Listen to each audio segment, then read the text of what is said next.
I think every single piece of survey data or anytime people have ever looked at what is the baseline civic knowledge for people throughout American society, but particularly for younger people, I think 100% of the time the results come back and they're pretty doggone dismal. You'll have huge percentages of the population will not be able to identify the number of branches of government for the federal government.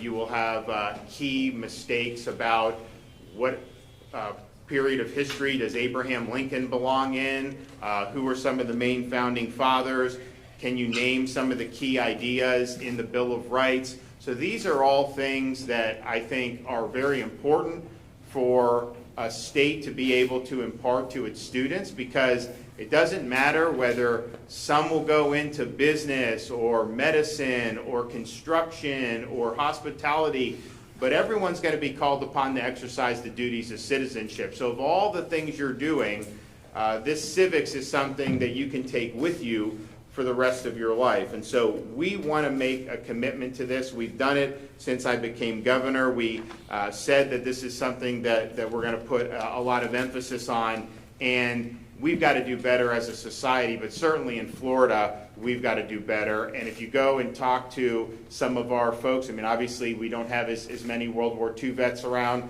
You talk to them, and then people, as you go down, it seems like almost the civic knowledge declines as we get lower and lower in terms of our age groups, and most of the high school and college is pretty paltry. Now, what they're doing here with these debate and what we're doing, we're really trying to fight that and fight that tide and really arm folks with a good foundation so that they can go out, pursue their dreams, but do so understanding the foundations that makes America what it is, and in understanding what they'll be called upon to do when they're citizens of this republic.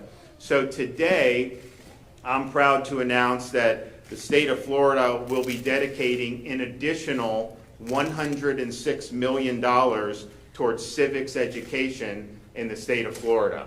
And this funding will include a number of different avenues. The largest portion is $65 million for the creation and implementation of the Florida Civic Seal of Excellence, a new professional credential for educators in civics education. Every teacher who completes the training and earns the Civic Seal of Excellence will receive a $3,000 bonus from the state of Florida. This was something that we had announced we wanted to do many months ago. We had some of the funding that we received for the coronavirus.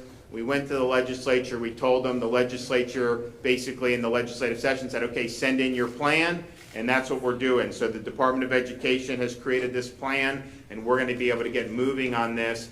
We believe that once the curriculum is finalized, that we're going to be able during this school year to start awarding these bonuses and these credentials for the teachers who complete this. And it's not just for civics teachers. Obviously, I think people that are teaching civics should want to go through this. I think it's worthwhile. I think obviously there's a financial incentive to do it. But if you're teaching other subjects, not everyone has a connection, but certainly some other subjects do have a connection where this could be important for a baseline. So we're proud of being able to offer $3,000 bonuses, and we think this will be a real important credential for teachers, not just who focus on civics, but also who are involved in other areas. We're also doing $16.5 million for additional training, development, and classroom support for educators and principals seeking to elevate civics education in Florida schools. We've got a number of schools that have done a really good job on this. We have some that haven't been able to do as much, and so that funding will go to help schools that want to start making some important strides, and we're happy to be able to do that.